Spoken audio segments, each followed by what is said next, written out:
Entonces tenemos la bacteria ya identificada. Esa bacteria se puede identificar por un perfil bioquímico, como estábamos diciendo, porque ese perfil bioquímico se puede evidenciar dependiendo del comportamiento metabólico que tiene la bacteria.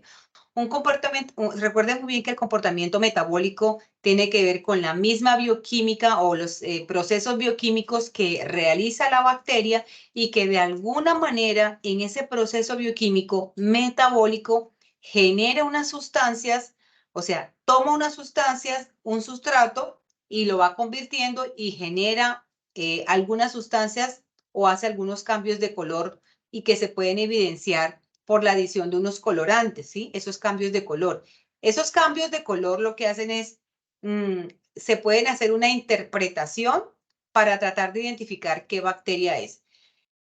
Esa identificación es metabólica, bioquímica, y también está la identificación molecular.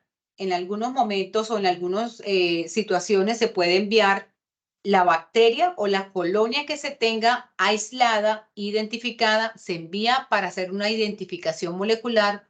Si ese laboratorio de molecular tiene los primers y tiene todas las enzimas o todos los requerimientos necesarios de sustancias para poder hacer la amplificación de ese material genético y de identificar la bacteria, lo podría hacer por esos procesos moleculares que ustedes ya hicieron ese módulo, ya lo dieron.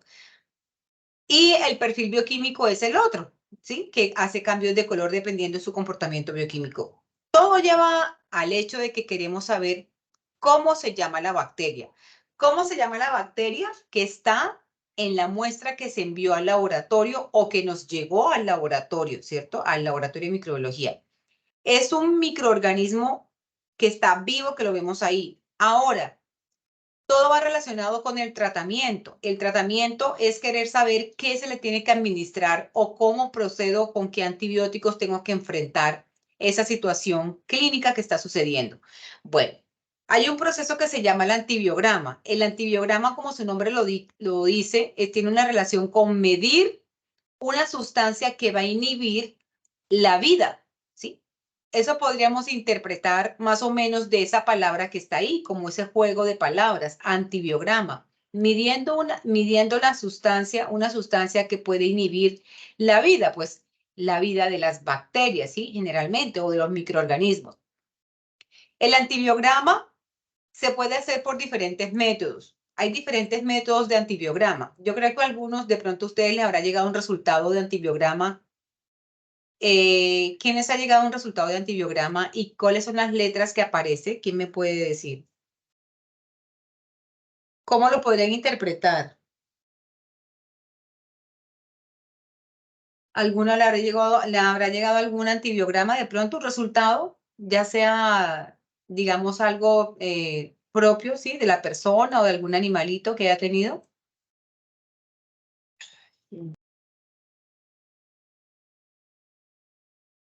Sí, Doctor, bueno. señora. Bueno, yo en el laboratorio donde yo trabajo hacemos antibiogramas. Trabajamos Ah, para colegas de especies, o sea, que atienden principalmente especies menores, algunas veces mayores, pero sí, sí trabajamos con esto y con Kirby Bauer. con Kirby Bauer, perfecto. Listo.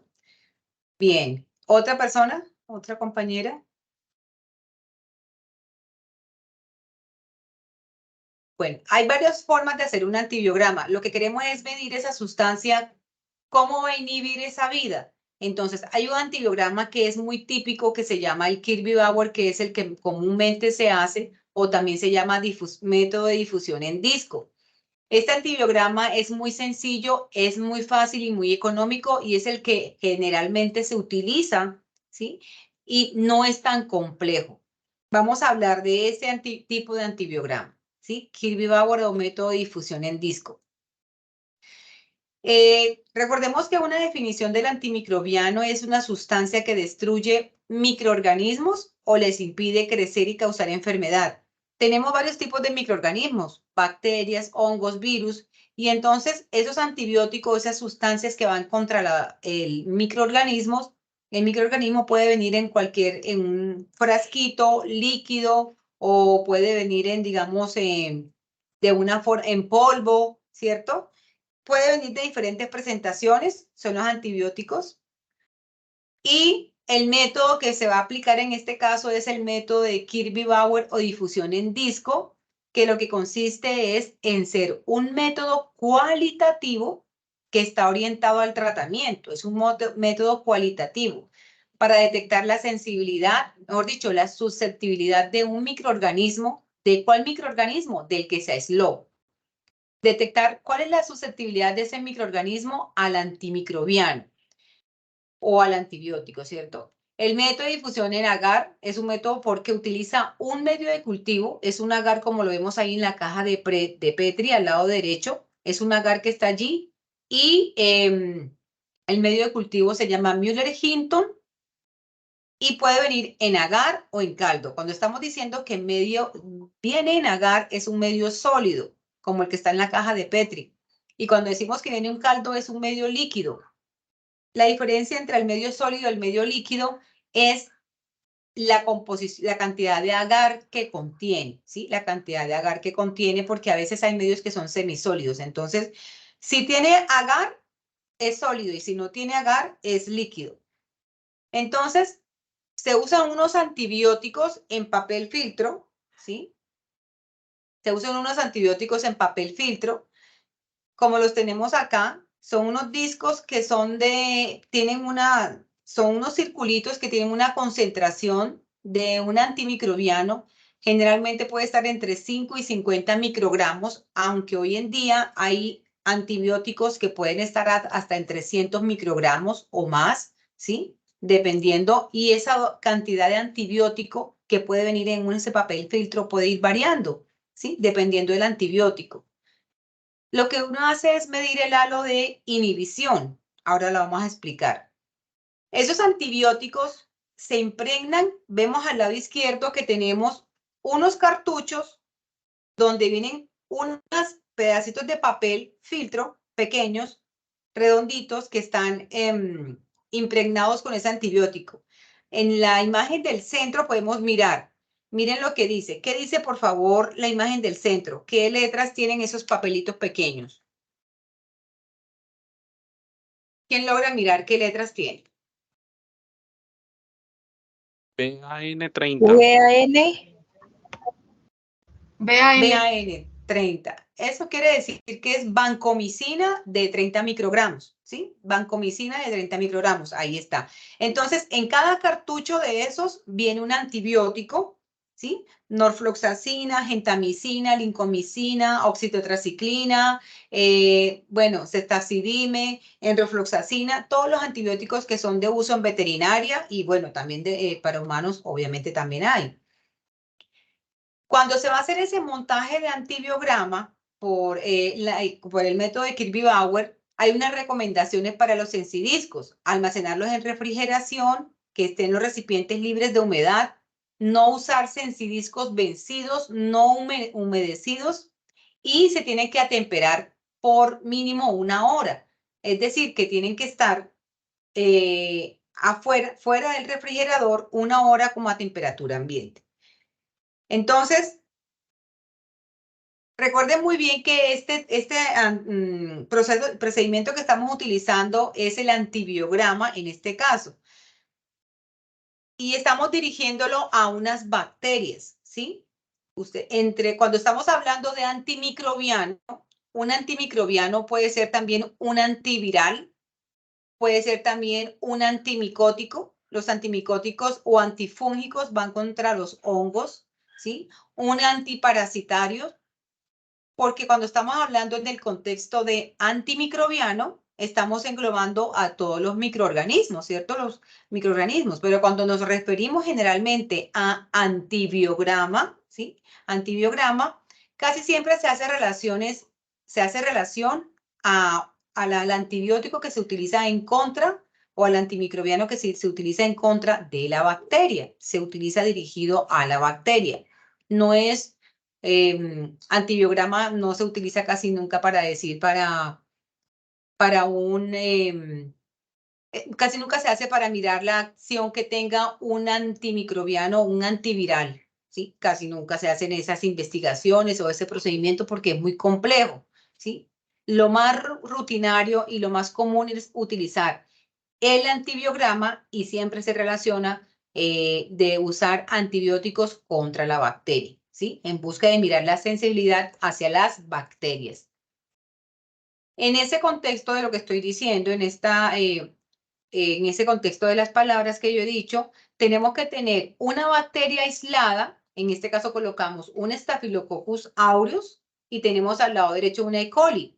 Podría ser cualquier otra bacteria, podría ser una salmonella, una pasteurella, multósida, un Streptococcus, piógenes, cualquier tipo de bacteria que se haya aislado de la muestra del animal que me llegó a mí y que ya tengo, la tengo que tener pura, como está acá. Ya está purita, la tenemos viva.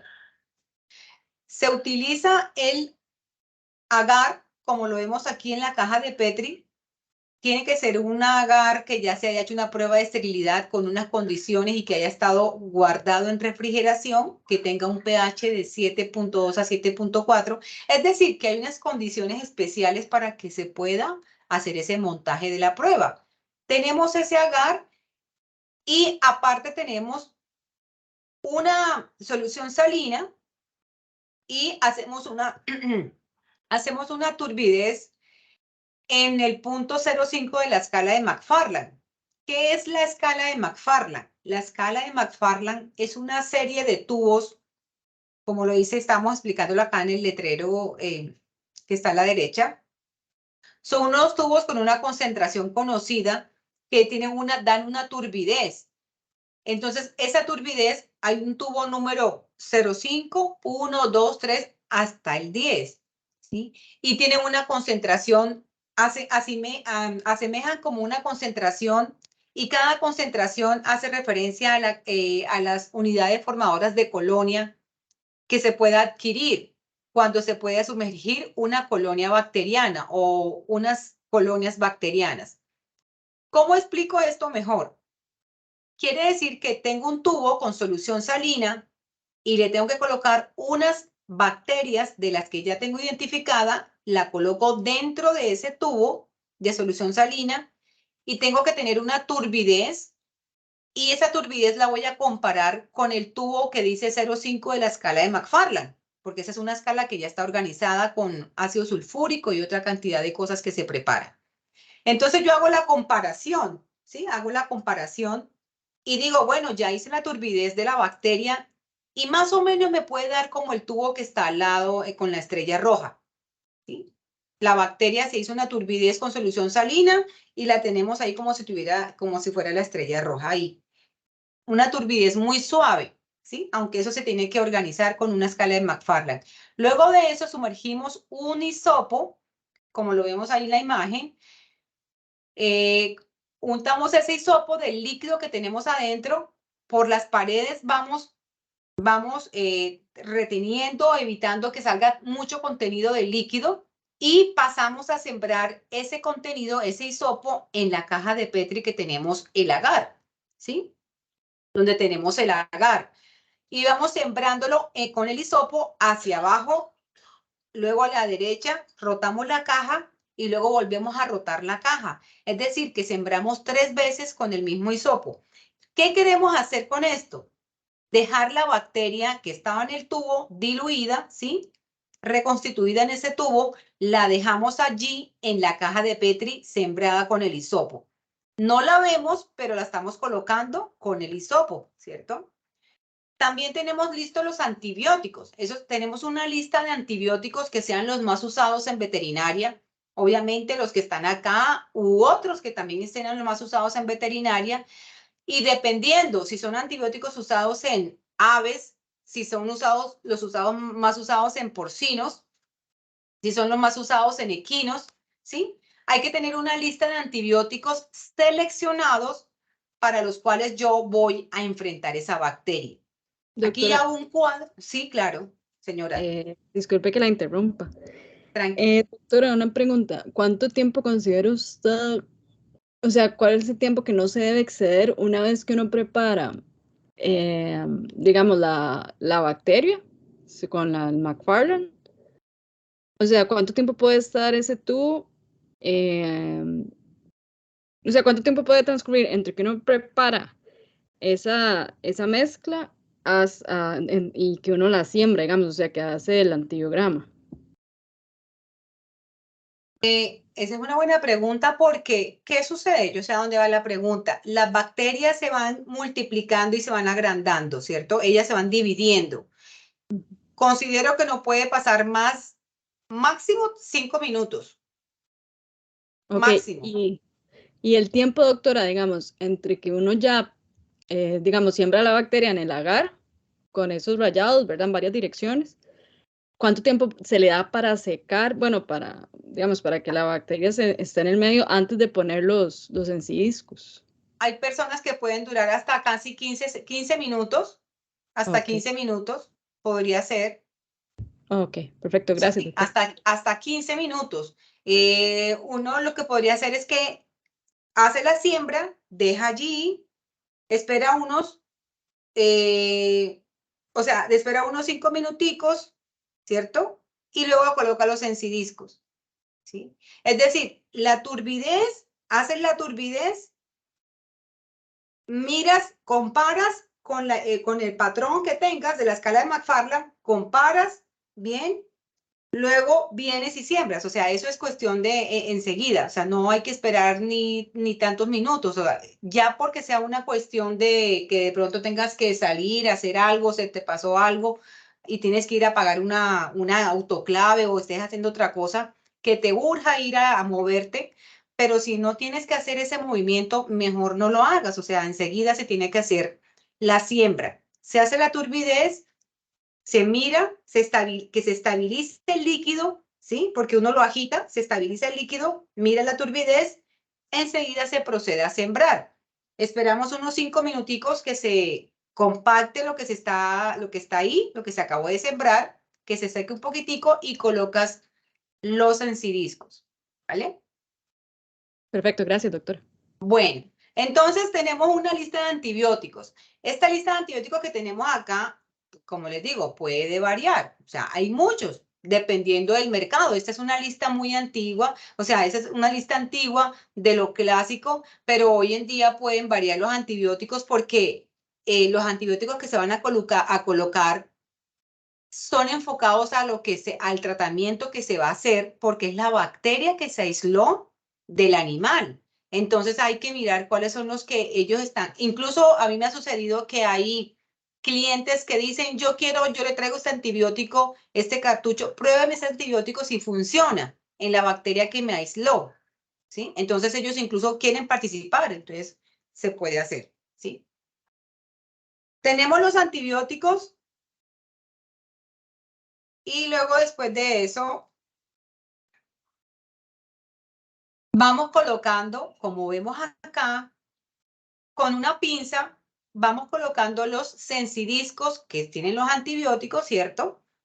Colocamos 5 en una caja de Petri que sea de 100 milímetros o de 90 milímetros, ¿sí? En una caja de Petri que tenga esas dimensiones, ¿sí? Entonces vamos colocando 4 y una en el centro, así. 4 alrededor y una en el centro, con esa caja de Petri con esas dimensiones, todos los encidiscos. Incubamos 35 o 37 grados centígrados, 18 o 24 horas. Cuando las bacterias crecen muy lentamente, se pueden incubar hasta 48 horas, ¿sí? Cuando crecen muy lentamente. Cuando ya se saca la caja de Petri de la cabina, de la incubadora, vamos a observar unas líneas. Acá, al lado izquierdo, estamos mirando la caja de Petri y vemos que hay un halo. ¿Qué podría haber sucedido en ese halo? Bueno, menos Catalina, que Catalina ya sabe. ¿Qué podría haber sucedido en ese halo? ¿Qué me dice otro compañero, por favor? ¿Se inhibió el crecimiento de la bacteria, Doc? Sí, exacto. Se inhibió el crecimiento de la bacteria. Ahí cuando vemos eso transparente es por eso. ¿Sí?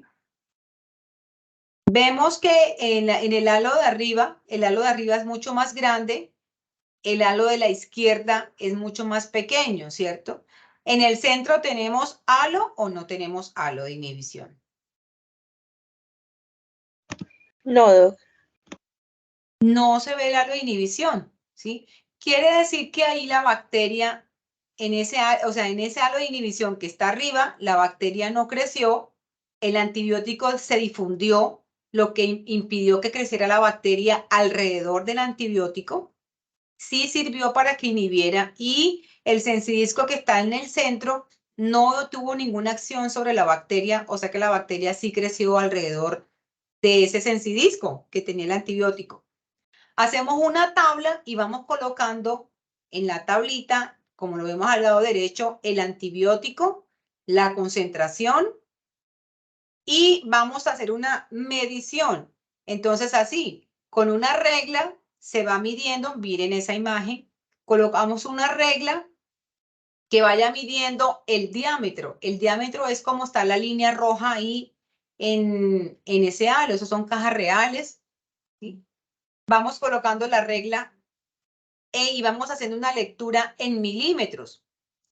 En milímetros vamos colocando la regla en todo el centro del círculo para ver cuál es el diámetro que tiene, ¿cierto? No el radio, sino el diámetro, todo eso. Miren todas esas cajas, miren esa caja cómo se ve, ¿sí? Hay antibióticos que, en la caja de abajo, por ejemplo, se ve que hay 2 antibióticos que hubo una resistencia para esos antibióticos en la cajita que está abajo. Esos valores de los milímetros se van anotando en la tabla. Por ejemplo, aquí colocamos para ampicilina, que es de 10 microgramos, colocamos que hay una lectura de 15 milímetros. Para lincomicina, 12 milímetros. Streptomicina, 25 milímetros. Y vamos anotando ese diámetro que se observó por el halo de inhibición. Resulta de que hay unos documentos que se tienen para hacer la interpretación de esos halos de inhibición. Hay unos documentos ya internacionales, por ejemplo, como el CLSI, el documento CLSI, que es un documento americano donde da unos valores para hacer la interpretación de los halos de inhibición, ¿sí? En Europa, por ejemplo, tenemos un documento que es el EUCAST, ¿sí? El EUCAST. Y son unas referencias internacionales ya documentado para saber cómo se hace la lectura, la interpretación de esos halos de inhibición. ¿Qué queremos saber? Si la bacteria es sensible, se coloca S, si es intermedio, se coloca I, y si la bacteria es resistente, se coloca R. ¿A quién? Al antibiótico.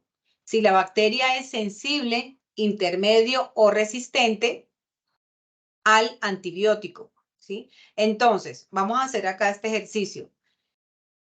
Hice la medición y miren esa tabla que está allí. Ahí dice arriba, en la primera fila, antimicrobiano, concentración, tiene un valor de resistente, es menor que a lo que está abajo. Intermedio quiere decir que está entre, y sensible es todo lo que sea mayor que el valor que está abajo. Es decir, que hay unos valores para el ácido nalidíxico, por ejemplo, el primero que es el antimicrobiano, el ácido nalidíxico. Todo lo que sea menor a 13 es resistente, ¿sí? Y ustedes van a mirar que también hay que interpretar los otros valores. Si, por ejemplo, a mí me dio un valor para eritromicina, me dio de 21, ¿cómo lo interpretan ustedes? ¿Qué me dicen? ¿Sería resistente, intermedio? Si me da 21 milímetros.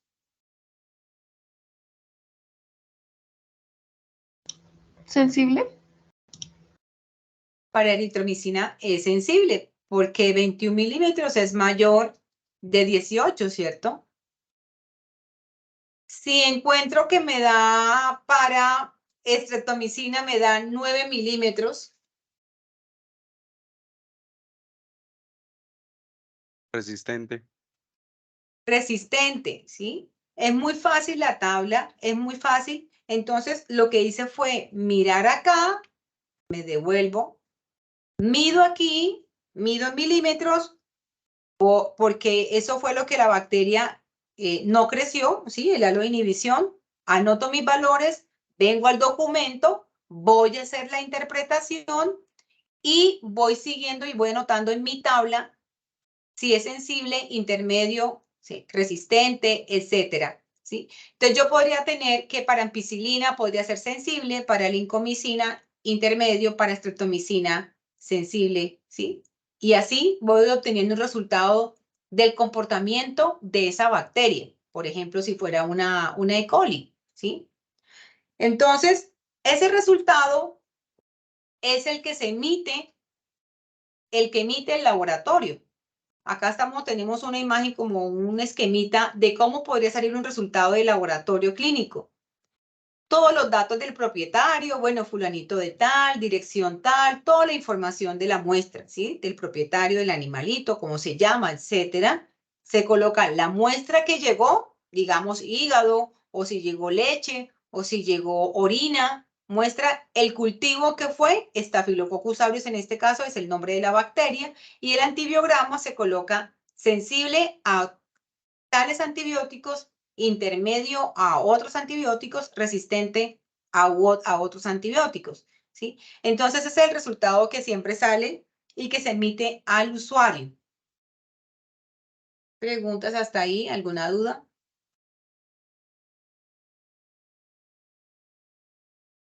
Todo claro. Bueno, entonces hay unas restricciones, entonces dirían, pero ¿es así tan fácil? No, yo les estoy contando en este momento cómo es el proceso para hacerlo porque es como muy sencillo, ¿sí? Aparentemente es muy sencillo, pero si queremos tener una calidad en los procedimientos, tenemos que aplicar estrictamente muchos controles de calidad en el laboratorio. ¿Controles de calidad a qué? Y que eso ya hace un desgaste, ¿sí? Y como siempre les digo, quien está haciendo ese proceso debería ser una persona que tenga experiencia y que esté dedicada a eso.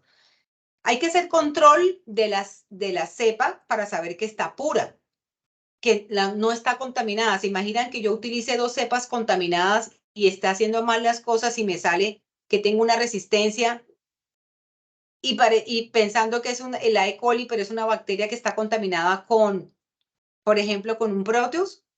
O sea, si la bacteria no está pura, el resultado está mal. Control de calidad a la cepa, que la cepa esté pura. Control de calidad a los antibióticos. Esos antibióticos tienen que hacerle un control de calidad con unas cepas que ya están conocidas para saber si los antibióticos sí funcionan. Es decir, que se prueban antes con unas cepas que ya se sabe cómo tiene que dar, que el halo cómo debe dar, ¿sí? Entonces, eso es un control que se tiene que hacer constantemente. Hay que hacer un control del medio de cultivo. El control del medio de cultivo, el medio de cultivo tiene que quedar con un grosor específico, tiene que quedar más de 8 días, no se puede utilizar un medio de cultivo porque si se utiliza más de 8 días, el medio se deshidrata y el antibiótico no puede difundirse muy bien en el medio de cultivo. O sea, ahí eso interfiere en el halo que se vaya a formar. También hay que tener en cuenta que el medio de cultivo no esté vencido, ¿sí? Si el medio de cultivo está vencido, eso va a interferir en el resultado de la prueba. Entonces, un resultado, pueden decir que es resistente y mentira, es sensible. O podría decir que es sensible y mentira, es resistente, ¿cierto? Van 3 controles ahí. Hay que hacer control de los equipos. Hay que hacer control de las cabinas. Hay que hacer control del autoclave. Hay que hacer control de potenciómetros, o sea, o pHímetros, ¿sí? Hay que hacer control del agua. ¿Qué tipo de agua está usando para preparar el medio de cultivo? Agua tipo 1, agua tipo 3, agua destilada, estéril, ¿sí? Hay que hacer un control del ambiente, de la cabina, del mesón donde se trabaja. Donde se trabaja en el mesón hay bacterias. Hay que hacer un control para saber que no hay un cruce, una contaminación cruzada que me lleve a mí a un falso positivo o a un falso negativo, o sea, una falsa lectura. Entonces me dirán, pero ¿será que sí están pidiendo todo eso? En el caso de los entes acá en Colombia, de los entes que hacen la vigilancia, hacen auditorías a los laboratorios clínicos, sí se pide, ¿sí? que no se esté pidiendo de pronto tan rigurosamente a los laboratorios que hacen pequeños, pero al laboratorio que haga, o sea, un laboratorio clínico veterinario que esté registrado en este momento ante el ICA, se hace un control estricto de eso que les estoy comentando, ¿sí? Del equipo, del ambiente, se hacen auditorías. Por eso es importante que un laboratorio, un resultado de un laboratorio que está registrado es muy valioso desde el punto de vista de la calidad analítica, porque ha sido sometido a auditoría, a vigilancia. ¿Listo? Un laboratorio que no haya sido sometido a una vigilancia, pues no podría, no se está diciendo que esté trabajando mal, sino que no podría evidenciarse, o sea, no podría mostrar o no está sujeto a una auditoría para que pueda evidenciarse la calidad que se está trabajando en el momento, ¿sí? Acá en Colombia, pues tenemos los reglamentos de los laboratorios clínicos veterinarios que tienen que estar registrados ante el ICA, y pues el ICA hace un seguimiento estricto con auditorías y con algunos ensayos de aptitud o interlaboratorios que podrían estar, dependiendo la prueba que estén realizando. Bueno, ya me estoy yendo por otro lado, entonces eso es importante, trabajar con calidad. En el tema del antibiograma, hay que tener en cuenta también que hay unas bacterias que tienen una resistencia propia, ¿sí? Por ejemplo, acá tenemos, por ejemplo, la bacteria que se llama hay una resistencia natural o cromosómica de la alincomicina, meticilina, clindamicina, eritromicina, penicilina, genobiocina, frente a algunas enterobacterias. Es decir, que hay unas enterobacterias que tienen una resistencia natural y eso hay que saberlo para decir que se encontró una bacteria resistente a un antibiótico. No, es que la bacteria naturalmente ya es resistente, ¿sí? Entonces, cuando estén aislando una bacteria, si está aislando una bacteria, hay que saber si esa bacteria es resistente naturalmente a algún antibiótico. Ella ya lo trae de por sí, que es resistente, ¿sí? Bueno, acá tenemos unas imágenes de unos resultados de antibiograma. ¿Ustedes qué pueden observar de la imagen 1? La que dice 1, por favor. Allí se ve cuántos halos están observando en la imagen 1 en el primer sensidisco. Solo uno, Doc. Solo uno. ¿Seguro? En la imagen número 1, ¿cuántos halos de inhibición están observando? Dos, Doc. Hay 2 halos. Sí, hay 2 halos, ¿cierto? Mírenlos, mírenlos. ¿Sí? ¿Ya los ven? Miren.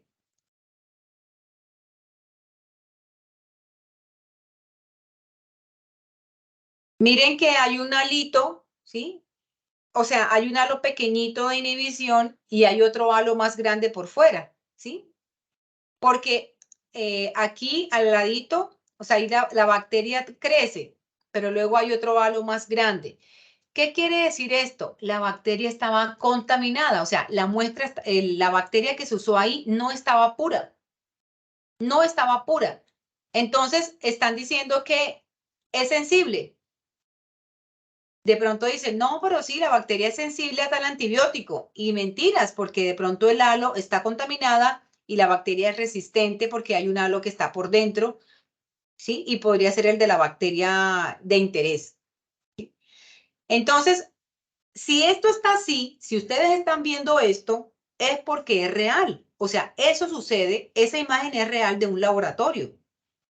Y de pronto la persona puede decir por afán, ay, pero diga, vamos a leer qué es el sensible, digamos el halo que está más grande, ¿sí? Ahí radican muchas cosas en que si no está sujeto, no hay un control de calidad, un sistema de calidad en el laboratorio, donde haga una verificación de todos los procesos, ¿sí? Un seguimiento, una supervisión. Hay personal analítico que se puede estar equivocando al hacer la lectura de eso. En la imagen 2, ¿qué notan de raro?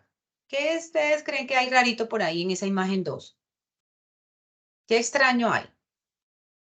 ¿Hay cuántos sensidiscos están dispuestos ahí? 7, hay 7, ¿cierto? Sí, señora. Bueno, ¿y qué ven de raro en los halos de inhibición? Digamos que en la imagen 2 y la imagen 3 que tienen algo en común. ¿Qué tienen en común esos halos? Esas imágenes que hay. La imagen 3, ¿qué le ven? Dime, María Camila. Pues en la imagen 2 hay dos antibióticos que pues el halo es muy similar de tamaño y casi prácticamente se unen. Y en el 3 ese halo es bastante grande en comparación al que está al lado izquierdo. Prácticamente como que se lo lleva. No sé cómo decirlo. Sí, así es. Sí, está mal, el procedimiento está mal porque miren que los halos se unieron, ¿sí? La idea es que los halos no se unan. Los halos queden así redonditos, separados unos de otros. O sea, por eso si colocamos muchos filtros, muchos antibióticos, corremos el riesgo de que todo va a crecer apeñuscado y el halo, obviamente, se va a unir un halo con el otro halo. Se van a unir y no voy a poder medirlos, como la imagen que está en la 3. En algún momento, acá, claro que allá en la imagen 2, porque quedaron muy cerquita y se están pegando los halos, ¿sí? Hay que hacer maromas para poder medir ese diámetro ahí, en la imagen 2. En la imagen 3, encontramos que hubo un inconveniente, o sea, el halo es tan grande, y que colocaron muchos decidicos también, y se deformó, el halo se deformó. Entonces la persona diría, pero yo voy a leerlo, así como está la lineecita roja en la imagen 3. Yo voy a colocar la regla de esa manera para poder leerlo. No, o sea, el halo está deforme, no se puede leer. Yo he conocido personas y en el proceso, digamos, de capacitación, donde consideran que a criterio propio dicen, pero vamos a emitir el resultado así, pero si yo creo que de pronto es sensible, eso sucede, ¿sí? Y la idea es que tengamos un criterio ético y de verdad como debe ser para emitir los resultados. ¿Qué sucede con el inóculo? El inóculo es el tubito cuando tenemos con solución salina y metemos la bacteria y hacemos la suspensión. Ese es el inóculo. Si el inóculo queda muy diluido, tenemos entonces una sensibilidad mayor. ¿Sí? Se ve que hay mucho, el halo está muy grande, el halo inhibición queda muy grande, si el inóculo queda muy diluido. Si ese inóculo queda muy denso, de pronto se podría ver una resistencia, unas colonias que podrían dar como un efecto de resistencia, pero eso es falso, ¿sí? Entonces, este método tiene que ser aunque sea al ojo, aunque sea cualitativo, comparándolo, pero hay que compararlo idealmente, ojalá con un potenciómetro no, sino con se me fue la palabra, un fotoconductor tampoco, bueno, ahorita me acuerdo. Es con una escala, o sea, con un aparatico que hace medir la turbidez del tubo para medir cuántas unidades formadoras de colonia están, ¿sí? Entonces, ese aparatico nos va a ayudar a medirle exactamente. Si no tenemos ese aparatico, podemos utilizar al ojo el cálculo, pero busquemos lo que sea muy parecido a la escala, ¿sí? Doctora, Sí, dime. no es el densitómetro. Densitómetro, sí. Sí, es algo nefelómetro. El nefelómetro me parece que es el nefelómetro, ¿sí? O Ok. densitómetro. Total, es que la idea es que ese aparatico, señora, dime, Catalina. No, sí, creo que sí es el densitómetro que se llama, Sí. pero es una Bueno, opción para ¿cómo lo las utilizas tú? ¿Cómo No, lo mides? nosotros lo hacemos con el McFarlane y, digamos, con la vista. A la vista, sí, Ajá, la vista. Ujú. claro. Bueno, y entonces tenemos ahí una comparación y queremos que quede lo más parecido a esa escala, ¿sí? Para que no tengamos ningún inconveniente de que el halo lo estamos leyendo mal, que quedó muy sensible, quedó muy diluido, resistente, etcétera. ¿Por qué? Lo ideal es que los resultados sean reproducibles. Cuando estamos hablando de reproducibilidad, queremos decir de que si vuelves a montar el protocolo otra vez, vuelves a montar el ensayo. Si te dio sensible, te tiene que volver a dar sensible y la idea es que te dé, si te dio 25 milímetros, pues te da 25 o 24, ¿sí? Si acaso un milímetro por ahí diferencia, pero la idea es que te dé muy parecido, ¿sí? Porque por eso se hacen los ensayos de aptitud y los interlaboratorios, para que los ensayos, y ese es como el control de que les está trabajando bien cuando los ensayos son reproducibles. Eso da una garantía en el resultado. Entonces yo le contaba que había que hacer un monitoreo y un control periódico ¿de qué? Del medio de cultivo. ¿Está vencido? Ese medio de cultivo sirve para eso. Es un medio de cultivo que tiene una selectividad y una reproducibilidad, una productividad, selectividad y productividad. ¿Eso qué será? Hay dos aspectos importantes que se tienen que medir en el medio de cultivo que se está preparando. Que sea, que tenga una productividad, ¿sí? Que se pueda producir, multiplicar esa bacteria y que tenga un efecto también inhibitorio contra algunas bacterias que no tengan que crecer ahí. Es decir, que hay un control de calidad para ese medio de cultivo. Hay que controlar también los discos de sensibilidad, los antibióticos. Hay que controlar unas cepas con las cepas de referencia. Aquí tenemos una imagen de las cepas de referencia. Está escrito cuáles cepas de referencia son las que más se utilizan. Staphylococcus aureus, ATCC 25923, Escherichia coli, ATCC 25922, Pseudomonas aeruginosa, ATCC 27853, aunque hay más cepas para control de calidad. Entonces, ese es el método de Kirby-Bauer. Pero como hay más métodos también para hacer el antibiograma, acá tenemos un método que acá son más cuantitativos. Esos son métodos cuantitativos porque aquel método era cualitativo. Al ojo íbamos a medirlo.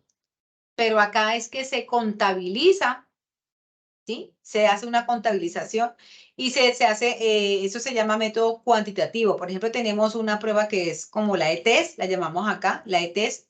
Son unas tiras, allá tenemos el agar, unas tiras que tienen una concentración diferente de antibiótico. Este es un solo antibiótico, por ejemplo, este es enrofloxacina. Ahí estamos mirando la primera imagen, LTs. Y dice que el primer puntico que le ven abajo, ¿cuál es? El primer número que le ven a la tira en la parte de abajo, ¿qué número tiene?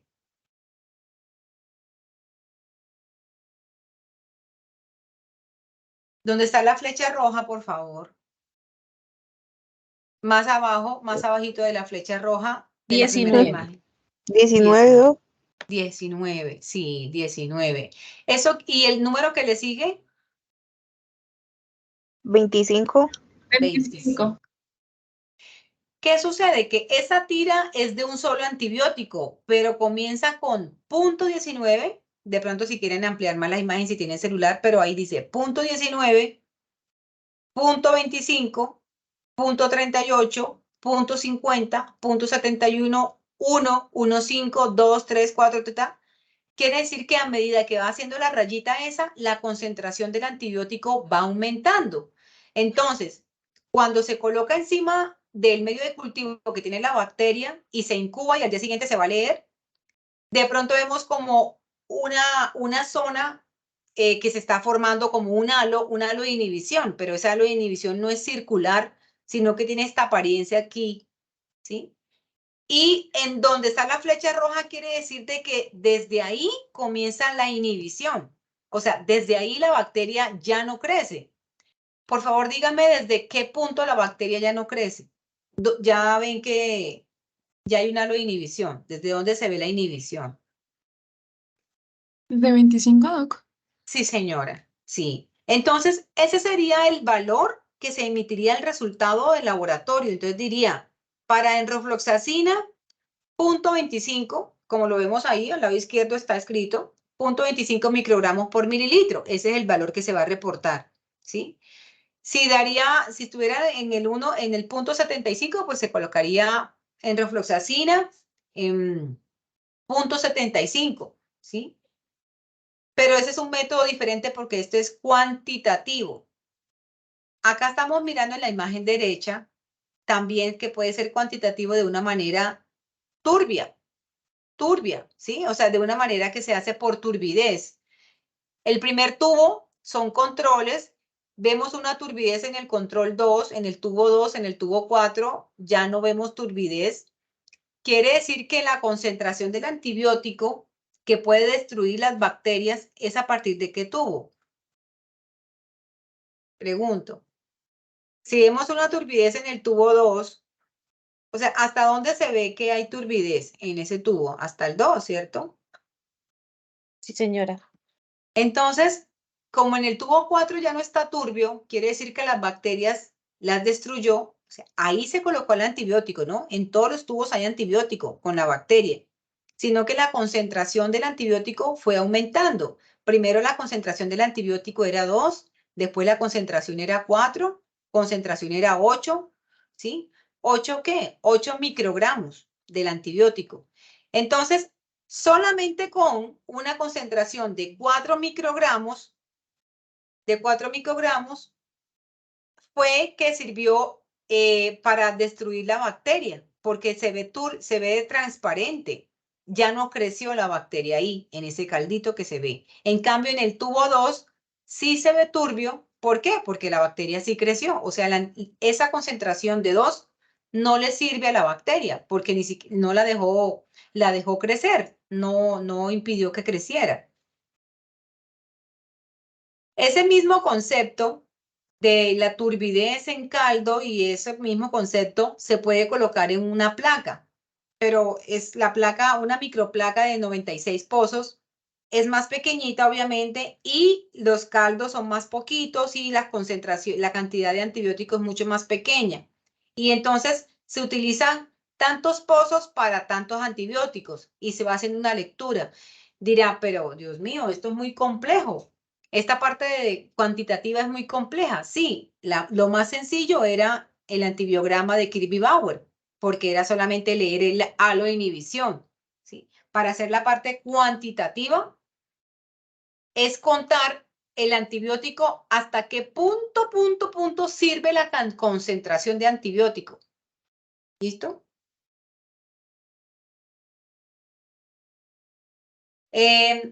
No sé si tengan alguna duda acá sobre este tema de los antibióticos aquí, sobre la concentración. ¿Por qué lo pregunto? Porque cuando sale un resultado del laboratorio que dice sensible, resistente o intermedio, se está dando es una orientación cualitativa, una orientación al resultado. Pero hay que saber cuántos microgramos por kilogramo de peso del animal se pueden administrar, ¿sí? Entonces, ese es un trabajo que tendría que hacer el médico veterinario, porque se puede decir, bueno, sí salió sensible a gentamicina, a enrofloxacina, a esto, pero entonces, ahora bien, ¿qué cantidad de antibiótico tengo que colocarle? ¿Sí? ¿Y qué cantidad de antibiótico tengo que colocarle para que le haga efecto a la bacteria que necesito? ¿Sí? Por eso muchas veces ese método es una orientación y estos métodos acá son mucho más exactos, pero son muchos más complejos de hacer.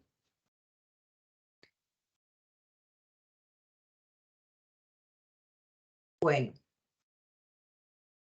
en algún momento se podría decir, pero eso es muy complejo hacer. Hay unos equipos que ya lo hacen por uno, ¿sí? Son los sistemas automatizados donde ya, este es por ejemplo, es el Becton Dickinson, donde encontramos un equipo que sirve, como lo estamos mirando ahí, es un equipo muy robusto que trae un computador interno donde le colocamos, miren la segunda imagen, la bacteria, hacemos una dilución de la bacteria, se la colocamos por un ladito, hacemos también la misma bacteria la colocamos en el otro lado para donde hay antibióticos, ¿sí? En cada pozo. Por eso ustedes ven unos cuadritos pequeñitos en esa segunda imagen, ¿sí? En ese panel que ven ahí, son celditas, son unas celdas, uno por el perfil bioquímico y el otro huequito es para el perfil de los antimicrobianos, ¿sí? Hay muchos antibióticos de un lado derecho y hay muchas sustancias para medir el tema de metabólico, para identificar la bacteria, está en el lado izquierdo. ¿sí? Ese panel se le deposita a la bacteria, se coloca en el equipo, que es una incubadora grande, gigante, y al día siguiente ya se ve en el computador, se puede observar el resultado de lo que ha pasado. Entonces va a salir el nombre de la bacteria y va a salir el nombre de los antibióticos a los cuales está resistente, sensible o intermedio. Entonces son equipos automatizados que ya permiten dar un resultado mucho más rápido, pero también son costosos. Equipos que pueden costar entre 800 millones, 400 millones. Algunos son muy económicos, pueden costar 200, 150, 100 millones de pesos, ¿sí? Entonces, por eso se está usando, muchas veces se usa el antimicrobiano por el método de Kirby-Bauer.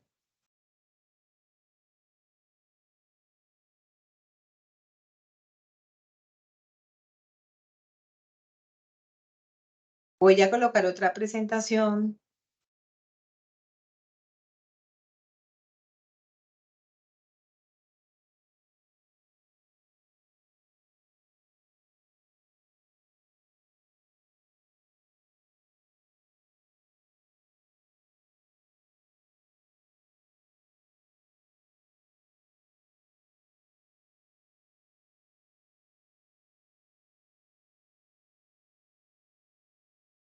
Deben estar viéndolo allá.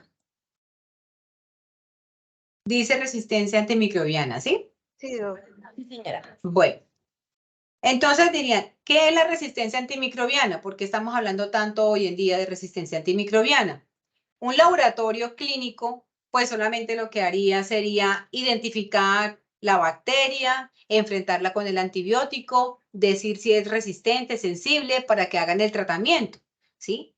Pero resulta que a través del tiempo se ha visto que las bacterias van adquiriendo una resistencia por esos antibióticos que se usan, ¿sí? Entonces, por eso es la resistencia. Es decir, vamos a quedarnos con la palabra resistencia, porque sabemos que está sensible, intermedio y resistente, ¿sí? Vamos a quedarnos con la palabra resistente. La idea es ver a través del tiempo esa resistencia a ese antibiótico, cómo se comporta, o sea, cómo se ve si la bacteria va adquiriendo resistencia a ese antibiótico. Por ejemplo, o cuando estábamos haciendo la contabilidad en la parte del método cuantitativo, acá no se puede hacer un método cualitativo, no se podría. Se tiene que hacer un método cuantitativo porque tenemos que cuantificar. Cuantificar a qué cantidad la bacteria, qué cantidad de antibiótico necesita para poder inhibirse, para no crecer. Si estamos detectando que la bacteria necesita cada vez más antibiótico para poder inhibirse, quiere decir que estamos notando una resistencia de esa bacteria a esos antibióticos. ¿Sí me hago entender? ¿Sí? Si estamos necesitando más antibiótico, estamos mirando que la bacteria se está volviendo resistente. Llegará el momento en que ya el antibiótico no le funciona, ¿sí? ¿Por qué se puede dar esto? Bueno, vamos a mirar. Esa es la resistencia antimicrobiana. RAM, ¿sí? Cuando los microorganismos, ya sean bacterias, virus, hongos o parásitos, sufren cambios que hacen que los medicamentos utilizados para curar las infecciones dejen de ser eficaces, ¿sí? Entonces, el término se utiliza resistencia. Y generalmente se está hablando de resistencia, se hace más referencia a los antibacterianos, ¿sí? A los antibacterianos se hace siempre más resistencia, hablando se hace más relación al tema antimicrobiano, porque muy poco se ve, muy poco que uno diga que un antiviral ya no está haciendo efecto, ¿sí? O que haya perdido que haya tenido resistencia ese antiviral, es muy poco. Entonces, el concepto de resistencia antimicrobiana casi siempre hace referencia a las bacterias. Los microorganismos pueden ser multiresistentes, resistentes a la mayoría de los antimicrobianos. Entonces, las infecciones con estos microorganismos pueden causar la muerte, transmitirse y generar grandes costos. Cuando vemos que un microorganismo a través del tiempo está necesitando más antibiótico para que pueda ser eliminado del animal, esa bacteria está cogiendo resistencia y va a generar un gran problema, un gran costo, ¿sí? Porque de pronto ustedes se dan cuenta, pero mientras el otro veterinario se da cuenta, mientras el otro veterinario se da cuenta, y generalmente mientras, o sea, todo el mundo está utilizando ese antibiótico y está usando mal el antibiótico y está generando, o sea, está propagando la resistencia de alguna manera porque le sigue subiendo la dosis, le aumenta la dosis. ¿Sí? Entonces, de alguna manera se está haciendo una resistencia, ¿vale? Se está propagando la resistencia. ¿Cómo se vuelve una bacteria resistente a los antibióticos? A un antibiótico. ¿Por qué se vuelve una bacteria resistente al antibiótico? Hay bacterias que naturalmente son resistentes, como le decíamos, a determinados antibióticos por su naturaleza, mientras que otras adquieren la resistencia mediante mutaciones en algunos de sus genes tras la exposición a un antibiótico. O sea, el mal manejo de los antibióticos, yo creo que ya ustedes lo saben, el mal manejo lleva a una resistencia, ¿sí? Es tras la exposición, porque en algún momento hace referencia de que la bacteria sí era sensible, pero se volvió resistente. ¿Cuál es el origen de esto? Puede ser 3 aspectos importantes.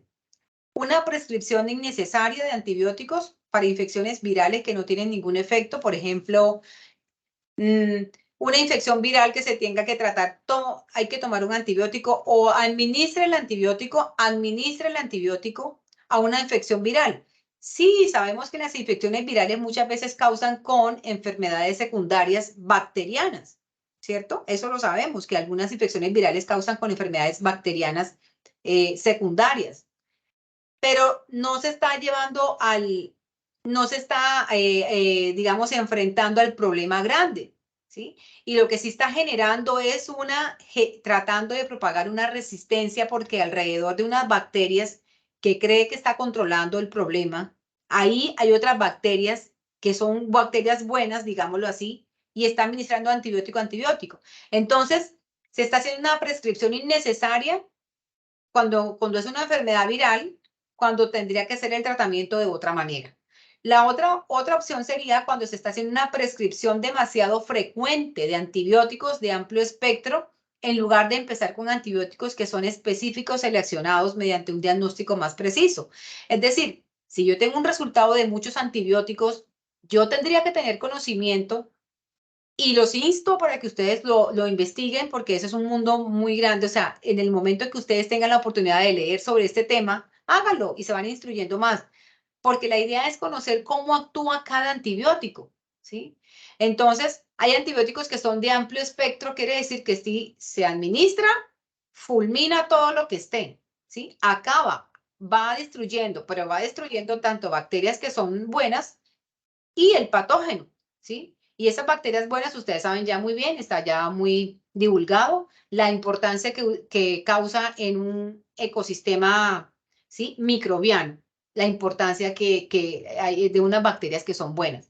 Entonces, utiliza un antibiótico que es muy de amplio espectro, pues va a destruir todas las demás bacterias acompañantes que estén en ese animalito, en esa región, en esa zona, etc. Y pues es porque va a debilitar al animal, o sea, en algún momento lo puede bajar las defensas, o sea, puede hacer que le induzca a una debilidad inmunológica o una debilidad para una respuesta inmunológica o respuesta nutricional del animal. El uso inadecuado de dosis sería una tercera opción. El uso inadecuado de dosis o la duración del tratamiento permitiendo que algunas bacterias sobrevivan y se devuelvan resistentes. ¿Qué quiere decir esto? Que muchas veces no se utiliza la dosis completa ni el tiempo como debe ser. Particularmente yo no estoy de acuerdo en que se utilicen antibióticos de muy corto tiempo, ¿sí? 3 días. Pues imagínense un antibiótico de un día. ¿Qué tendría que hacer para que destruyera? O sea, ¿cómo sería tan potente ese antibiótico para que pueda destruir en un día, en 2 días, ese microorganismo patógeno?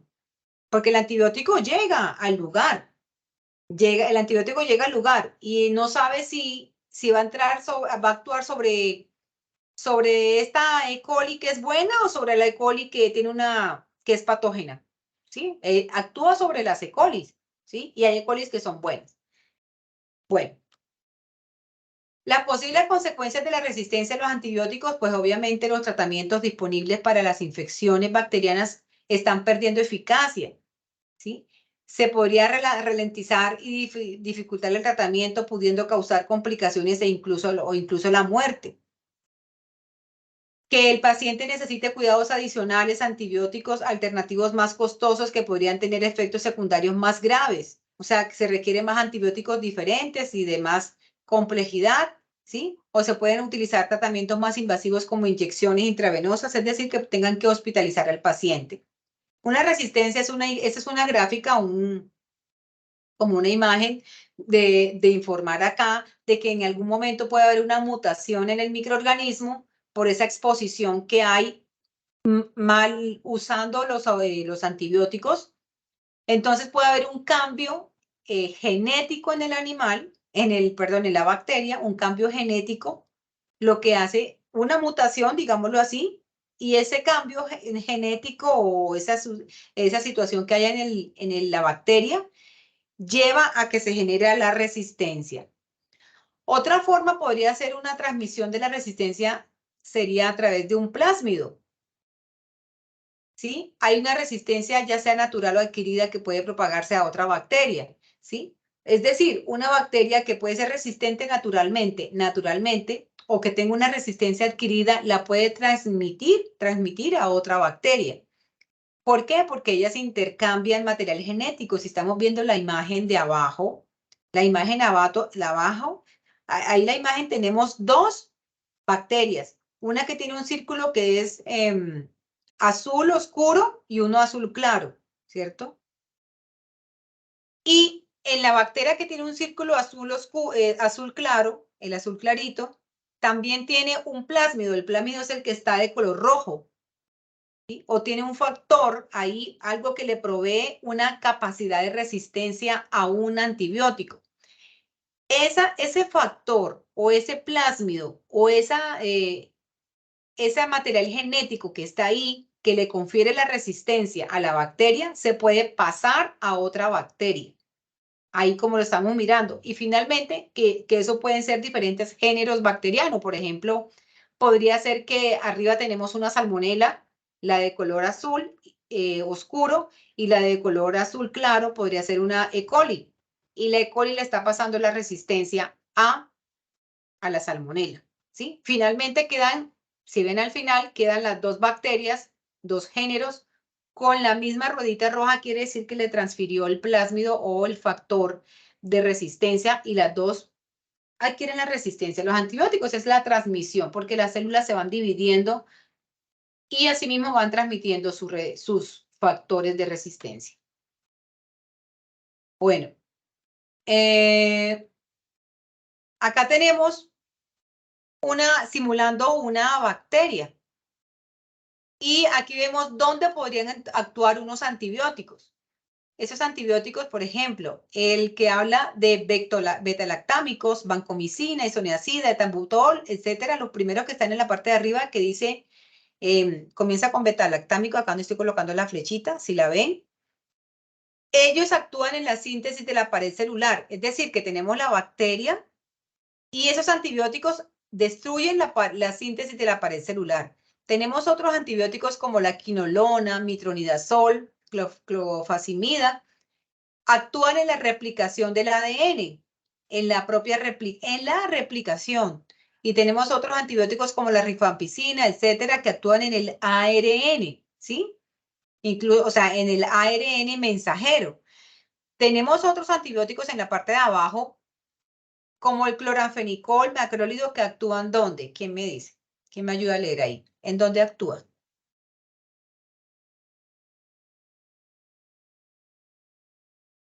El cloranfenicol, el macrólido. ¿En la síntesis de proteínas?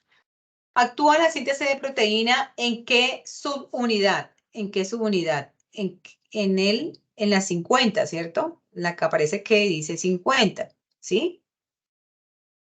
Y hay otros antibióticos que actúan en la subunidad 30. Síntesis de proteínas en la subunidad 30. Entonces, ahí está el ribosoma. Y hay unos antibióticos acá, como las sulfonamidas, dapsona, trimetopin, ¿sí? Trimetopin, sulfamethoxazol, ¿dónde están actuando? ¿En dónde actúan esos antibióticos? ¿En dónde está señalando?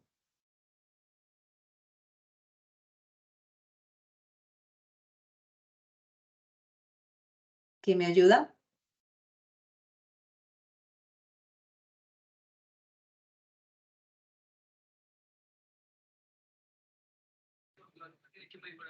De pronto, Santiago, ¿me ayudas?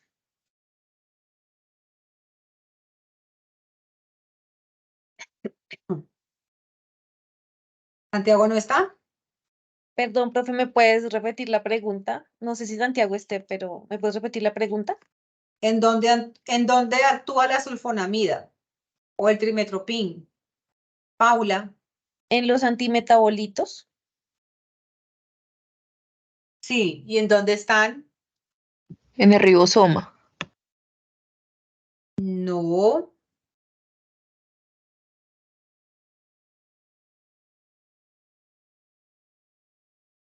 ¿En dónde actúa el trimetopin? ¿El citoplasma? En el citoplasma. Ay, se me fue esto. En el citoplasma.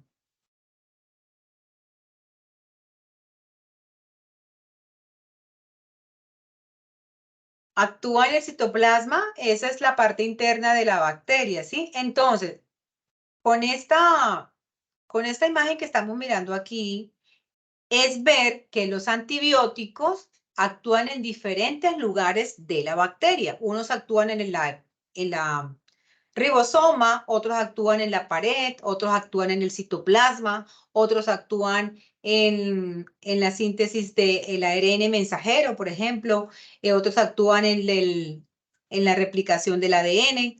O sea, los antibióticos actúan en diferentes lugares. Por eso, cuando se está actuando, digamos, el micoplasma, el género micoplasma no tiene pared. Si estamos utilizando un antibiótico como es la vancomicina, etambutol o la bacitracina para tratar una enfermedad respiratoria causada por micoplasma, porque los micoplasmas causan enfermedades respiratorias, ¿qué va a pasar si estamos utilizando bacitracina para tratar una enfermedad respiratoria que está causándola un micoplasma? Y los micoplasmas no tienen pared. ¿Qué va a pasar?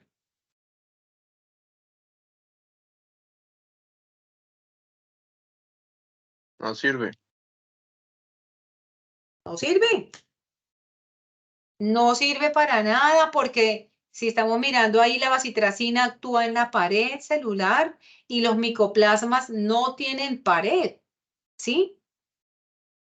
Y entonces diría, pero pensábamos que de pronto todos los antibióticos funcionaban como que las bacterias todas eran las mismas. No, los micoplasmas no tienen pared y ahí estamos cometiendo un error. Entonces, lo que estamos haciendo, lo que estoy haciendo es llamándoles como la atención de que no traguen enteros, sino que comiencen a investigar el tema, ¿sí? Leer, o sea, empezar a entender el tema de los antimicrobianos, de la resistencia antimicrobiana. Bueno. Esta es la OIE, que hoy en día es la OMSA, que es la Organización Mundial de Sanidad Animal, donde en algún momento, ya hace unos añitos, se unieron la OMSA, la OMS y la FAO, ya ustedes lo deben saber, para el tema de manejo de los antibióticos como tema de resistencia antimicrobiana desde el punto de vista de salud pública.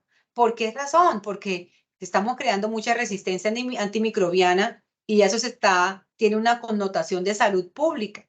Hay unas políticas institucionales, unas políticas de gobierno que lo que estamos es llevando a que se baje la carga de antimicrobianos usados en la producción primaria pecuaria o en todos los procesos productivos para que se baje la carga de resistencia antimicrobiana o al menos que se le dé un buen uso a esos medicamentos.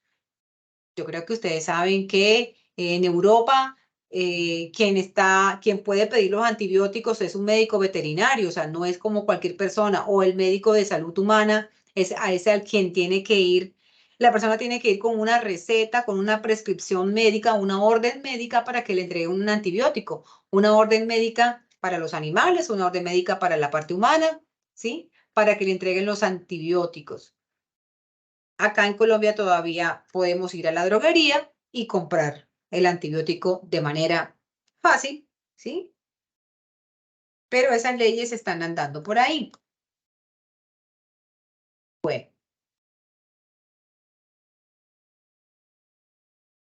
Voy a colocarlo acá.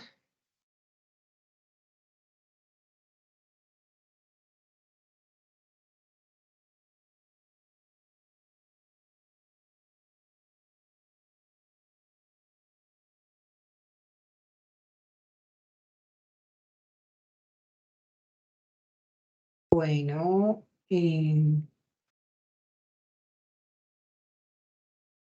estamos mirando una tablita acá, ¿cierto? Que dice punto 2. Espera un momentico si esto sí se amplía así. Vale. Por favor, me gustaría que Andrés, si es tan amable, puedes investigar en tu celular la penicilina dónde actúa. ¿Sí? Voy. Búscate en tu celular para que nos cuentes, a ver, ¿dónde actúa la penicilina? No sé, ¿estás por ahí, Catalina? Catalina, ¿sí? Catalina, porfa, una miradita para ver dónde actúa la canamicina. Perfecto, doctora. Ya La busco. canamicina. Ivonne, una mirada para ver, ¿estás por ahí, Ivonne? Ivonne Tatiana. ¿Sí? ¿Dónde actúa el Astreonam? ¿Dónde actúa ese antibiótico? Señor Andrés, ¿ya lo tienes? Sí, la penicilina Ah, no, ya. actúa en la pared Un celular. tricitico, ya voy. Y un Ok. momentitico. Y bueno, Ivonne, estábamos en Astreonam. ¿Quién está por ahí? Alguien que me ayude con la ciprofloxacina. Yo, Doc. Dale, Laura. ¿Y quién me ayuda con la cefalotina para ver dónde actúa la cefalotina? Yo lo puedo ¿Alguien? buscar. Señor, ¿lo está buscando? Yo, Santiago, sí, ya lo Vale, busco. listo. Entonces, Santiago, miremos dónde actúa, como que en qué parte de la bacteria actúa ese antibiótico. Andrés ya encontró la penicilina. ¿Dónde actúa la penicilina, Andrés? Pues reportan que en la pared celular, pero también reportan que según el tipo de penicilina puede actuar en gram positivas y gram negativas. Ah, bueno. Pero entonces es en la pared celular, ¿sí? Bien, bien. O sea que ese antibiótico no le serviría al micoplasma. O sea, no sirve para micoplasma ni nada de eso, ¿por qué no? No, los micoplasmas no tienen pared celular. Perfecto.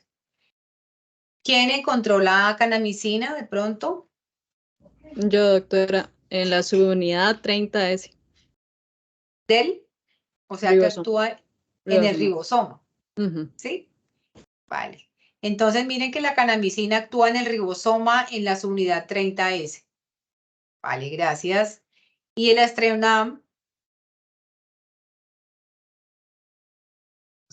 Doc actúa en la inhibición de la síntesis de la pared de la célula bacteriana inhibiendo el tercer y último paso de esta síntesis y tiene afinidad hacia la PBP3. actúa en la pared, ¿cierto? Inhibiendo la síntesis de proteínas, pero de la pared, ¿sí? De Sí, la señora. pared. Vale, gracias. Entonces, quiere decir que cuando estamos hablando que la pared, ese antibiótico destruye la pared de la bacteria, ¿sí? La pared de la bacteria y se rompe y todo el contenido que está ahí del citoplasma y todo se va, destruye la bacteria. Vale. ¿Quién le tocó la ciprofloxacina? ¿Dónde actúa? Ciprofloxacina. Yo, Doc. Dale. Bueno, acá me aparece que su mecanismo de acción se basa en la inhibición de las enzimas de ADN girasa y la topoisomerasa invertida. lo que impide la replicación y la reparación del ADN bacteriano, llevando a la muerte celular de las bacterias. Perfecto.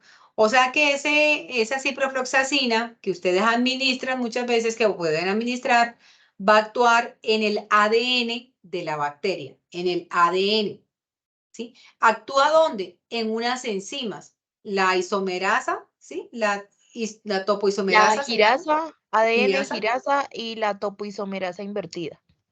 Ok. La girasa es la que le permite al material genético desdoblarse o algo, tiene una relación a esa cadena de ADN, ¿sí? Entonces, ahí no permite que haya una buena división celular, replicación, entonces muere la bacteria, pero actúa en el ADN, ¿sí? En esas enzimas. Y la cefalotina, ¿quién me ayudó? Santiago, por favor. Yo, bueno, encontré que dice lo siguiente, inhibe la transpeptinasa, no, perdón, transpeptidasas, lo que Sí. impide la biosíntesis del peptidoglucano que da rigidez o que genera enlaces cruzados, o sea, es decir, la consistencia y la rigidez de las paredes bacterianas. Y genera que pierda la capacidad de resistir la presión interior, se rompe y produce la muerte del microorganismo susceptible. Ahí está. Otro antibiótico que actúa en la pared, pero esta vez actúa, no es que es en la síntesis de la proteína, sino que actúa es en la, En rompiendo la, la pared. ¿La qué? genera, digamos, como que no produce, o sea, no logra la rigidez necesaria para Ah, resistir la presión interna del microorganismo. Entonces se rompe es ok. por la presión interna. Daña el peptidoglicano, ¿cierto? Que Ujú. por ahí decía. Sí, señora. Daña el peptidoglicano. O sea que esa presión interna que tiene donde está el citoplasma no aguanta esa presión porque daña el peptidoglicano y se daña la bacteria. Entonces, miren ustedes, todo lo que hacen los antibióticos actúan en diferentes lugares de la bacteria, ¿sí? De esa que ustedes ven ahí que van a tratar, que con el antibiótico, que demos el antibiótico y que no funciona y que no funciona, pues hay que mirar y ser conscientes de qué es lo que está pasando, porque de pronto está funcionando en otras bacterias o la concentración ya no es la que es. Entonces, ahí les dejo como todo ese tema para que ustedes sigan investigando, ¿vale? ¿Por qué les estoy comentando esto? Porque un laboratorio que emita un resultado antimicrobiano debe conocer qué implica ese resultado antimicrobiano. O sea, un resultado antimicrobiano no solamente para ir a mirar si de pronto el que dice sensible se puede administrar en el animalito, ¿sí? O sea, un resultado de antibiograma va mucho más allá y se tiene que interpretar mucho mejor. Hay que mirar muchas cosas en un resultado antimicrobiano, ¿sí? Entonces, tanto de pronto ustedes lo soliciten, incluso para uno mismo en la casa, o sea, con su familia, un resultado de antibiograma de nosotros, eso también es importante. ¿Listo? Que lo tratemos con mucha importancia. Bueno, voy a quitar esta imagen de acá ya. Voy a pasar acá.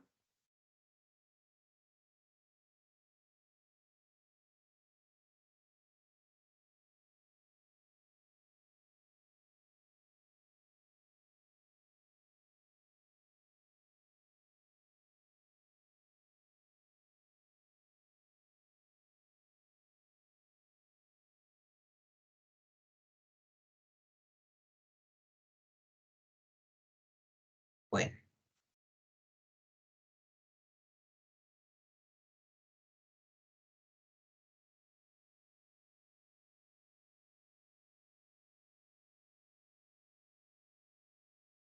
Están viendo un archivo acá, yo creo, ya lo están viendo. En Excel. Sí, señora. Bueno.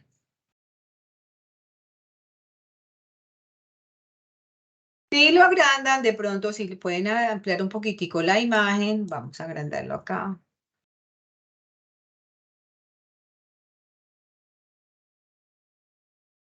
Aquí vemos, la primera columna dice género, ¿sí? Luego sigue la especie, luego sigue un cerobar, luego sigue la especie animal relacionada de mayor impacto, Tenemos el Actinobacillus pleuropneumoniae, ¿sí? Es una bacteria que está relacionada con la especie, con cerdos y causa problemas respiratorios, ¿sí? Tenemos Aeromonas hydrophila, que está relacionada con peces.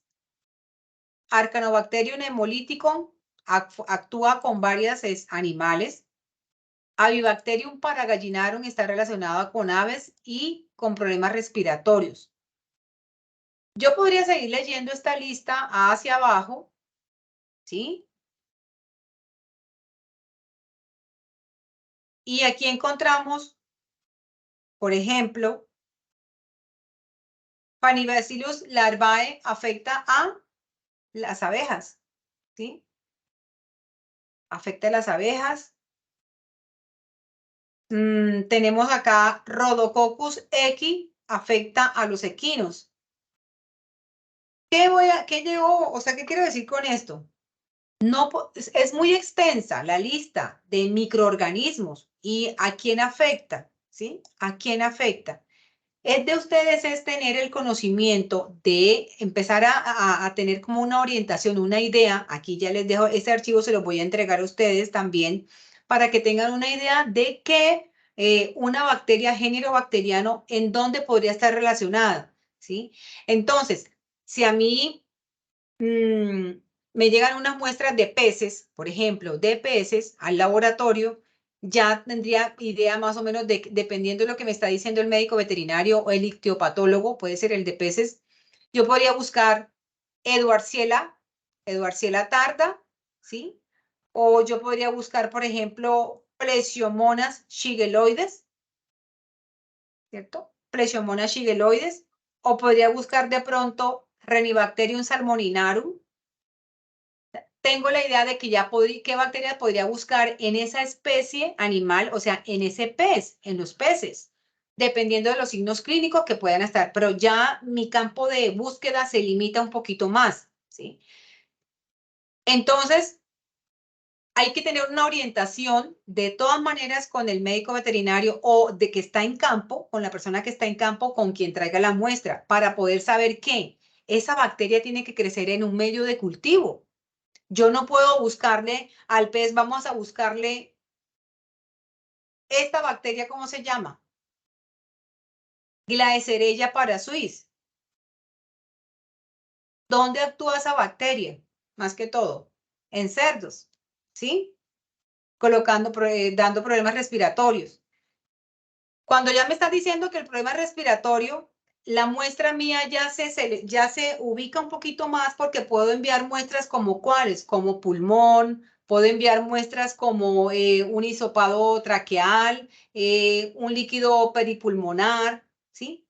Entonces, ya no tengo que enviar muchas muestricas del animal, ya lo habíamos hablado de eso, pero lo que quiero decirles es que ahí radica todo, ayudarse. Y en laboratorio hay que tener los medios de cultivo especiales, que ya lo vimos, para que puedan cultivar esa muestra que llega, identificar la muestra por pruebas bioquímicas, ¿sí? Bioquímicas, metabólicas, bioquímicas, etcétera. O si tienen pruebas moleculares y después que tengan la bacteria pueden mandarle una prueba molecular para ver qué tipo de bacteria es, identificando el gen 16CS, bueno, no sé. Y después de eso se busca, se hace la prueba de antibiograma, porque hay que saber qué antibiótico generalmente es resistente, sensible, ¿sí? Si se va a hacer un tratamiento. Es decir, doctores, lo que yo les quiero decir acá es que microbiología radica en eso, en llevar la muestra desde el campo hasta el laboratorio para mirar el microorganismo que está y mirar, hacer los tratamientos. ¿Listo? Pero con la calidad que se necesita, con la calidad que se requiere. Con la calidad que se requiere en la búsqueda de, por ejemplo, de todos estos microorganismos, pero hay que hacer un control de calidad a los medios de cultivo, a los equipos, problemas en los personal que esté entrenado, protocolos, congeladores, o sea, todo el sistema de calidad montado en el laboratorio para que esto funcione bien, correctamente, con calidad, ¿vale? Con calidad. ¿Alguna duda de pronto?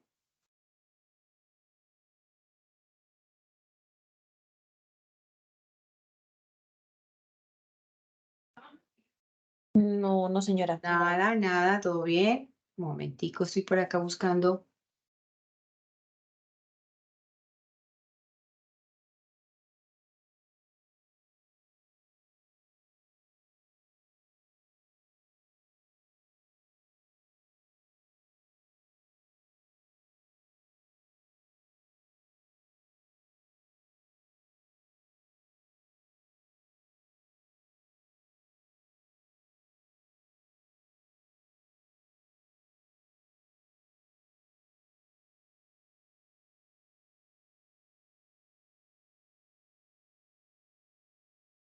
Bueno, un momento.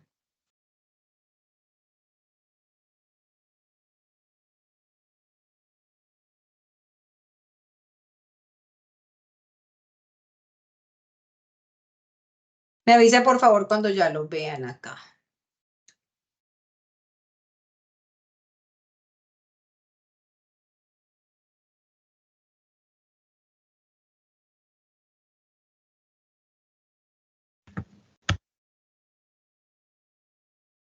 Ya lo deben estar viendo, ¿cierto? Ya, Doc. Sí, Sí, señora. Doc. Bueno. Bueno, hay un protocolo en un laboratorio de microbiología. Aquí vamos a reunir todo. Se está buscando salmonela. Salmonela afecta a diferentes animales, cerdos, pollos, aves, no sé, todo, ¿sí? Hasta el humano, ¿cierto? Entonces, se lleva la muestra al laboratorio. Digamos que no sea salmonela, digamos que hay un problema reproductivo, o hay un problema respiratorio, hay un problema de aborto, etcétera, etcétera, etcétera. Total es que la muestra se lleva al laboratorio. Hay que conocer la bacteria cómo es, hay que conocer las muestras, qué tipo de muestras son las que pueden llegar al laboratorio en busca de salmonela, ¿sí? Que esto ya lo estábamos mirando el otro día, pero aquí les estoy haciendo un resumen. Entonces, yo no puedo andar diciendo voy a buscar salmonela y voy a llevar muestra de leche. ¿Sí? De pronto alguna salmonela se puede encontrar ahí por alguna contaminación cruzada o algo. O voy a decir, voy a buscar una salmonela y voy a llevar una muestra de tejido cerebral. ¿Sí? No, porque la salmonela es entérica. Generalmente está en el tracto gastrointestinal. Algunas causan aborto.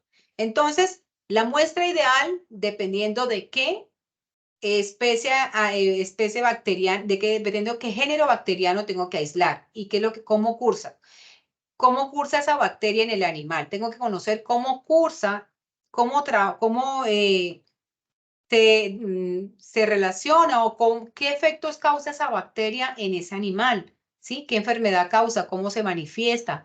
¿Dónde se mantiene? ¿Cuál es el órgano diana? Llega la muestra al laboratorio y se toman las muestras que se requieran, ¿sí? Esta no me tiene un momento, por favor.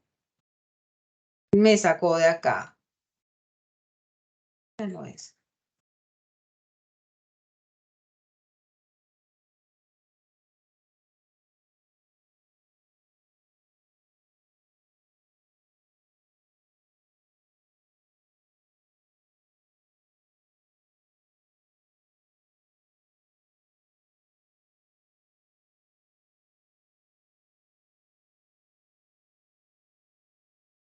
Entonces, llega la muestra al laboratorio, ¿sí?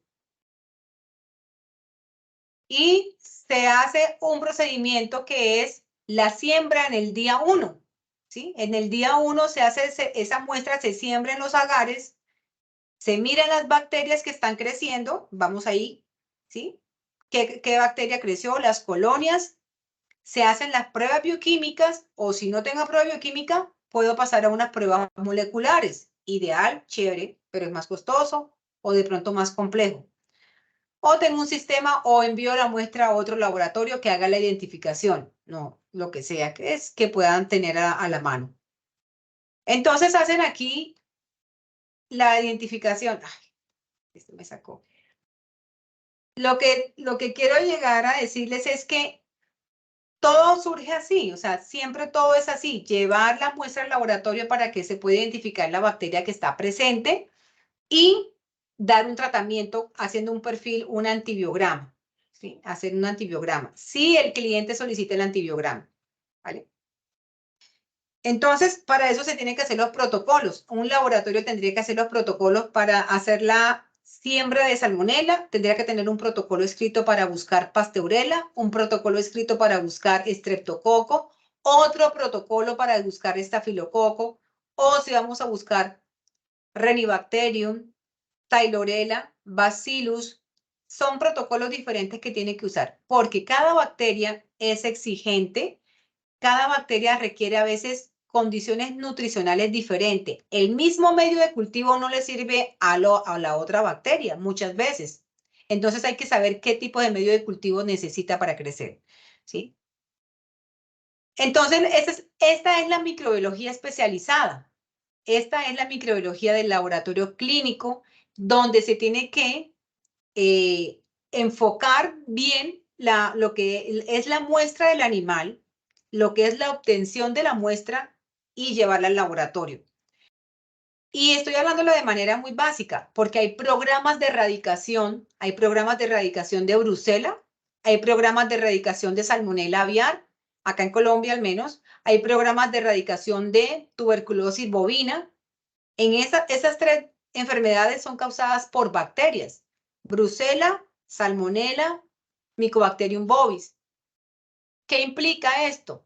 Implica que esas bacterias tengo que buscarlas para ver si ya no están. Cuando estamos hablando de un programa de erradicación, quiere decir que hay que confirmar que la bacteria ya no está presente en esos predios. ¿Y cómo hago para saber si una bacteria no está presente en unos predios, doctores? ¿Cómo haría yo para saber eso?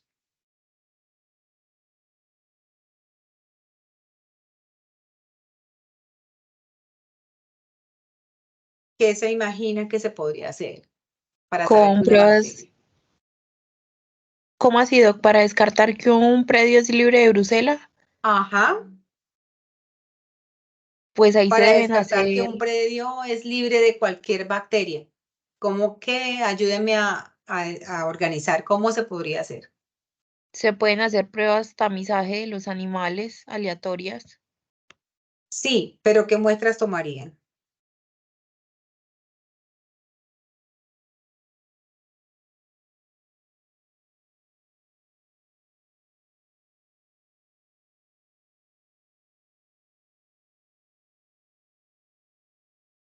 ¿Cómo hacemos para saber que un predio es libre de una bacteria?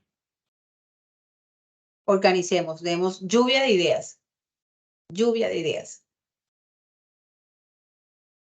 Doctora, buenas noches. ¿Se podría Hola. mediante pruebas, sí, como decía Laura, pruebas de tamizaje, pero se podría hacer también pool de, digamos, ¿cómo se dice eso? Frotis, cuadros hemáticos o también pruebas mediante serologías, como las ELISAs también para determinar cierto tipo de patógeno?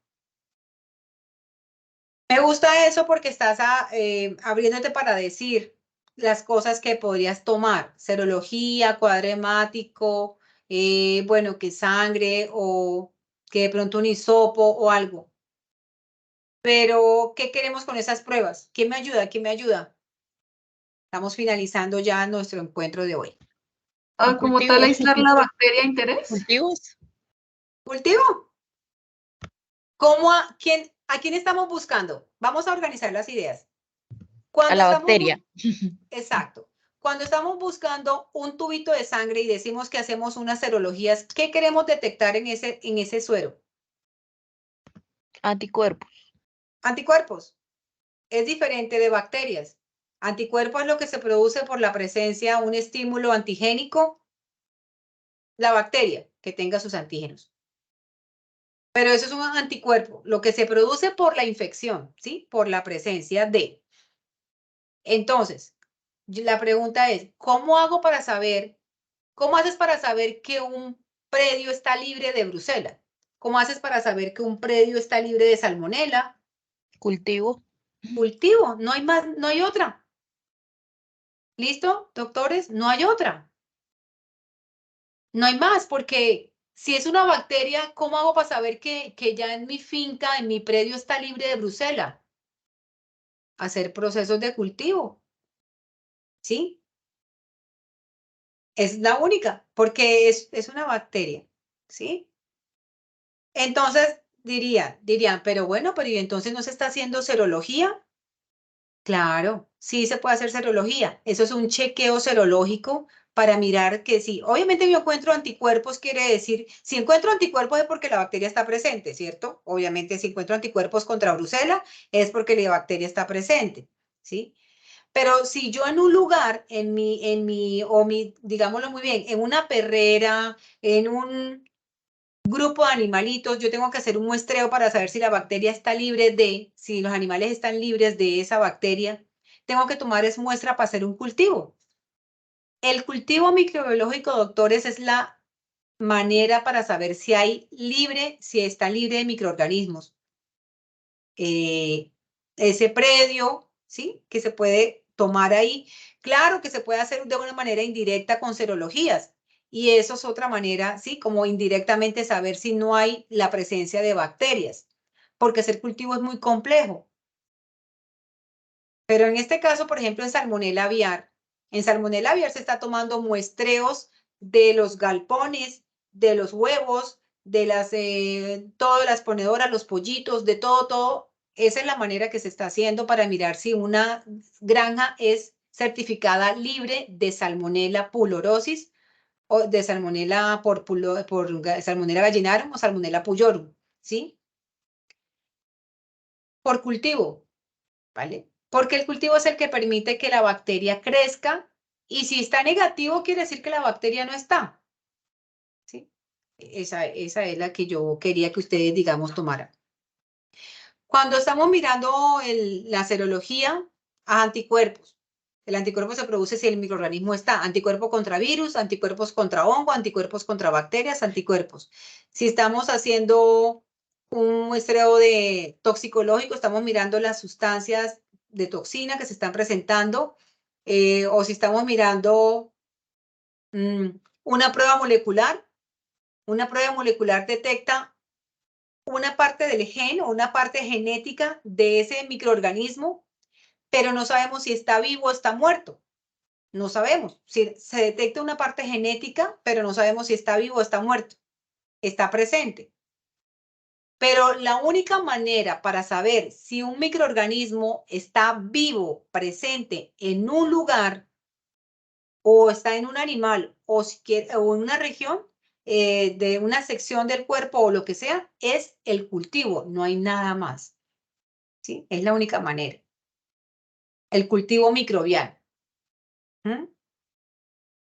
Entonces, en este orden de ideas, como que llegando a esto es que en algún momento pueden hacer un chequeo, un cultivo microbiológico en los animales, en las mascotas, en los perritos, o sea, en las mascóticas, en los perritos, en los gatos. Se puede tomar una muestra para hacer un cultivo microbiológico y confirmar si de pronto ya está libre, ya no hay infección, ya pasó un chequeo, ¿cierto? Con cultivos microbiológicos. Se podría llegar a eso.